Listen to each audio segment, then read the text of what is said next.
Hello, আসসালামু আলাইকুম viewers. আপনারা দেখতে পাচ্ছেন আমরা যাচ্ছি মাওয়া। হুট করেই কাজিনরা মিলে সবাই সিদ্ধান্ত নিলাম মাওয়া যাব। এই মাওয়া যাওয়ার সিদ্ধান্তের পিছনে সবচেয়ে বড় অবদান হচ্ছে শাহরিয়ার ভাই, আমাদের কাজিন আমেনার জামাই, নতুন জামাই। গাড়ি দিয়ে যাচ্ছিলাম, যাওয়ার পথে দেখলাম সামনে একটা গুইসাপ দাঁড়িয়ে আছে। ড্রাইভার রীতিমতো ব্রেক করে ফেলে ওই জায়গায়। গুইসাপটা যাওয়ার আগ পর্যন্ত দেখছেন কত বড় গুইসাপ। আমাদের ঈদুল আজহার পরে তেমন একটা বন্ধ ছিল না, মাত্র ঈদুল আজহার পরে আমরা 3 দিন বন্ধ পেয়েছি। মাওয়াতে এখানে একটা ফেমাস হোটেল আছে, এখানে আসলে সবাই ইলিশ মাছটা খেতে খুব পছন্দ করে, তো এখানে ইলিশটা খুব ভালোই পাওয়া যায়। খাবার দাবারটা ভালোই খেলাম আমরা। খেয়ে তারপরে আমরা ট্রলার ঠিক করি, ঠিক করে আমরা পুরো পদ্মা নদীটা ঘোরার উদ্দেশ্যে বের হই। আমরা এখানে দেখতে পাচ্ছি শাহরিয়ার ভাই আগে আগে ট্রলার ভাড়া করতে চলে গেল। ট্রলারে সবার সাথে একটা আনন্দ উপভোগ করতেছে। নানার সাথে আমরা ভালোই দুষ্টামি ফাইজলামি করলাম কিন্তু প্রচণ্ড গরম ছিল। প্রচণ্ড গরমের জন্য আমাদের সবারই মোটামুটি অস্থির লেগেছিল। কিন্তু তারপরেও এই গরমের ভিতরে একটা আনন্দ উপভোগ করলাম আমরা সবাই মিলে।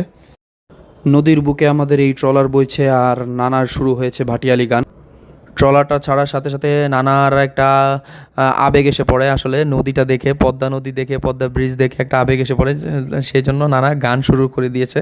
আমাদের ট্রলারটা এখানে একটা চরে এসে ভিড়ে। এই চরে মূলত সিজনালে খুব কাশফুল দেখা যায়। এখন কোনো কাশফুল দেখা যাচ্ছে না, আসলে এখন সিজন না। কিন্তু এই জায়গাটা খুবই সুন্দর, খুবই ভালো লাগতেছিল সবার কাছেই। এত সুন্দর জায়গা পেয়ে নানা বিয়েটা মুখে ধরায় দিল স্টাইল দেখানোর জন্য।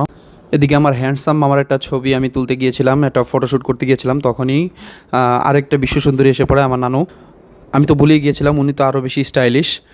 পদ্মা নদী আর পদ্মা ব্রিজের এই ফিলিংসটাই আসলেই অন্যরকম। এটা আসলে বোঝানোর মতো না। আমার শালা আবার বাংলাদেশের পতাকার সাথে পদ্মা সেতুর একটা খুব সুন্দর একটা ভিডিও ধারণ করছিল।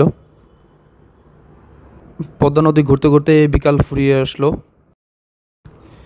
ঘাটের এখানে খুব সুন্দর একটা পার্কও আছে। পার্কের ভিতরে ছোট ছোট ছোট বাচ্চাদের খেলাধুলার জিনিসও আছে।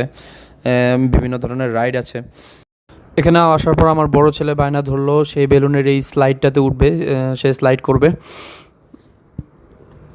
যেমন কথা তেমন কাজ, সে উঠে পড়লো। সে অনেকক্ষণ পর্যন্ত এখানে আনন্দ করলো। আমার ছোট ছেলেটা যদিও পুরো জার্নির ভিতরে অনেক কান্নাকাটি করেছে, অনেক ডিস্টার্ব করেছে, কিন্তু এখানে এসে পার্ক দেখে মনে হয় সেও এনজয় করতেছিল, তারও খুব ভালো লাগতেছে। সে এখানে বালুতে ঘোরাঘুরি করতেছে। সব কিছু মিলিয়ে খুবই ভালো লাগলো, সবার সাথে একটা টাইম দিতে পারলাম।